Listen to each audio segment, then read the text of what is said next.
Hi friends, అందరు ఎలా ఉన్నారు? నేను ఈరోజైతే ఒక ఐడియాతో మీ ముందుకు వచ్చేసానండి. క్లాత్ తీసుకొని క్లాత్ని ఫ్లవర్ లాగా కుట్టాను.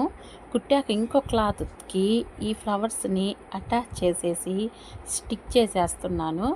స్టిక్ చేస్తే ఊడిపోకుండా ఉంటాయన్నమాట స్టిఫ్గా.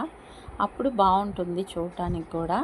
మనము ఇరిగిపోయిన క్లిప్పుల్ని పడేస్తూ ఉంటాం కదా, అలా కాకుండా ఈ క్లాత్తో చేసిన ఫ్లవర్స్ కుట్టిన క్లాత్ని దానికి అటాచ్ చేసి కుట్టేస్తున్నాను. సైడ్స్లో హోల్స్ ఉంటాయి కదా, ఆ హోల్స్లో నుండి సూత్ తోటి నీట్గా కుట్టుకుంటున్నాను.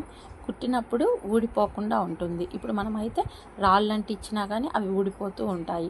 అదే క్లాత్తో కానీ మనం కుట్టుకున్నట్లయితే అవి స్టిఫ్గా ఉంటాయి. బాగా చాలా కాలం కూడా మనకి యూజ్ అవుతాయి అన్నమాట. అందుకని ఈ చిన్న ఐడియాతో మీ ముందుకు వచ్చాను.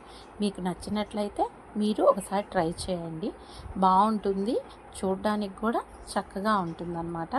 నేనైతే కుట్టినాక దానికి పైన స్టోన్స్ అంటించాను. స్టోన్స్ అంటించినప్పుడు అవి చూడడానికి కూడా లుక్ బాగుంటుందని నేను అలా ట్రై చేశాను. మీరు కూడా క్లాత్ ఉన్నట్లయితే ఆ క్లాత్ తోటి అలాగ కుట్టుకొనేసి ట్రై చేయండి. ట్రై చేస్తే బాగుంటుంది. ఒకసారి మీరు కూడా ట్రై చేసి ఎలా ఉందో కామెంట్ చేయండి. నా ఐడియా మీకు నచ్చినట్లయితే మీరు లైక్ చేయండి, షేర్ చేయండి, సబ్స్క్రైబ్ చేయండి. ప్లీజ్ నన్ను ఎంకరేజ్ చేయండి ఫ్రెండ్స్. ఎలా ఉందో తప్పకుండా నాకు చెప్పండి. ఈ వీడియో నచ్చితే లైక్ చేయండి ఫ్రెండ్స్, లైక్ చేయండి, షేర్ చేయండి, సబ్స్క్రైబ్ చేయండి. నన్ను ఎంకరేజ్ చేయండి ఫ్రెండ్స్.